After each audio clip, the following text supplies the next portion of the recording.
Hello everybody from Ayushi's Cafe from Rohtak. We Passion Wale assembled here today on 27th of July.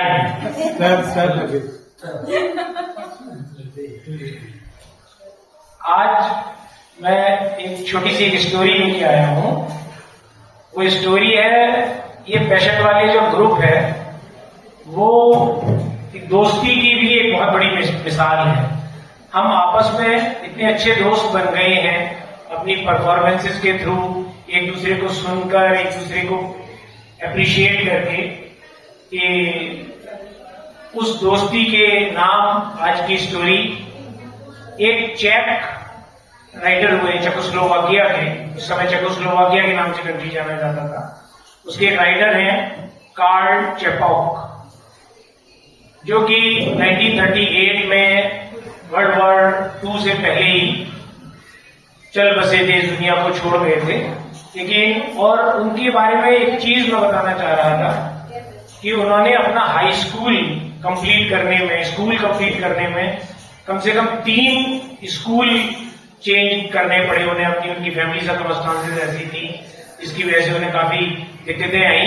लेकिन उसके बाद उन्होंने graduation भी किया और इवन PhD भी उन्हें मिली फिलॉसफी में। और 7 बार वो नोबेल प्राइज लिटरेचर के लिए नॉमिनेट हुए। However he couldn't get it. और उनके नाम से जबकि एक प्राइज दिया जाता है वहां पर आपके चेकोस्लोवाकिया में, चेक में, कारेल चेपक प्राइज के नाम से, उन्हीं की एक स्टोरी है। और स्टोरी का टाइटल है झूठा संदेह सब तबाह कर देता है। इसको मैं अगर राजेश जी के गानों के साथ जोड़ना चाहूं तो मूवी जो थी एक आपकी कसम, शक दोस्ती का दुश्मन है, इसे अपने घर में जगह बना लेना। स्टोरी शुरू होती है, बूढ़े सज्जन श्री कारास ने कहा कि अगर कोई अपने अतीत का लेखा जोखा करे तो उसके अपनी जिंदगी में अलग अलग किस्म की जिंदगियों के सूत्र मिल सकते हैं।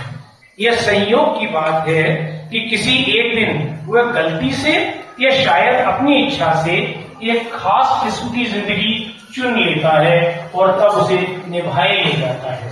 मेरी उम्र कोई 10 बरस की रही होगी जब मैंने टिकट जमा करना शुरू किया था। मेरे पिताजी को यह शौक नहीं सोहाता था। मेरा एक मित्र था लोइजी चेपेस्का, मेरी तरह उसे भी विदेशी टिकट जमा करने का शौक था। मेरा उसके प्रति गहरा लगाव था। मैं अब बूढ़ा आदमी हूँ, बीवी बच्चों का स्नेह मुझे मिला है, लेकिन मुझे लगता है कि 2 दोस्तों की मैत्री से अधिक खूबसूरत कोई दूसरा संबंध नहीं हो सकता। ऐसी मैत्री छुटपन में ही संभव है, बाद में वह ताजगी नहीं रहती। उस पर हमारे स्वार्थों की परत जमा हो जाती है। लोइजी के प्रति मेरे दिल में गहरी श्रद्धा और आदर का भाव था। वैसा लगाव जिंदगी में किसी अन्य व्यक्ति के प्रति कभी उत्पन्न ही नहीं हो सका। उन दिनों जब मुझ पर टिकट जमा करने की धुन सवार हुई थी, लोइजी की मेरा एक विश्वास पात्र मित्र था जिससे मैं कभी कुछ नहीं छुपाता था। मैंने अपने टिकटों का संग्रह गोदाम के एक कोने में छिपा कर रखा था ताकि पिता की नजर उन पर ना पड़ सके। वे मेरी जिंदगी में सबसे सुखद वर्ष थे। लोइजी के साथ मेरी दोस्ती और मेरा टिकट संग्रह।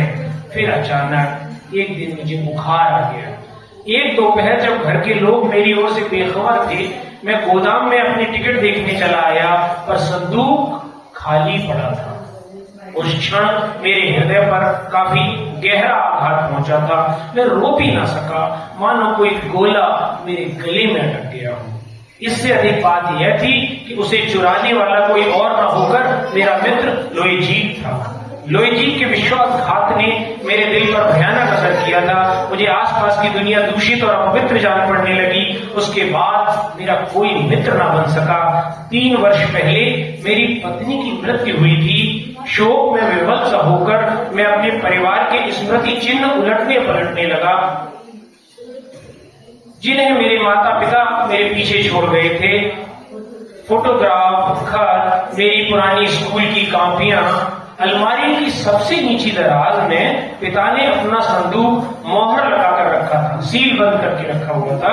जब मैंने उसे खोला, मेरे आंखों के सामने वह टिकट संग्रह पड़ा था। मेरे आंसू फूट पड़े, मेरे मस्तिष्क में सारी बातें बिजली की तरह कौंध गईं।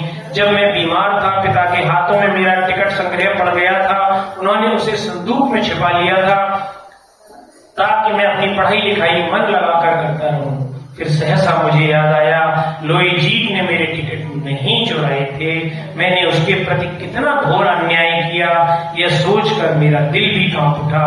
एक झूठे संदेह के कारण मैंने अपने एक मात्र अभिन्न मित्र को खो दिया था। दुनिया में दोस्ती को समझना सबसे मुश्किल काम है। यह कोई ऐसी चीज नहीं है जो आप स्कूल में सीख सकते हैं, लेकिन अगर आपने दोस्ती का मतलब नहीं सीखा है तो आपने वास्तव में कुछ भी नहीं सीखा है। दोस्ती एकमात्र सीमेंट है जो दुनिया को एक साथ बांधे रखेगी। हमारे जीवन में हर पल कोई उत्सव लेकर आता है तो वह यह दोस्ती ही है, वह दोस्ती ही है। Thank you very much.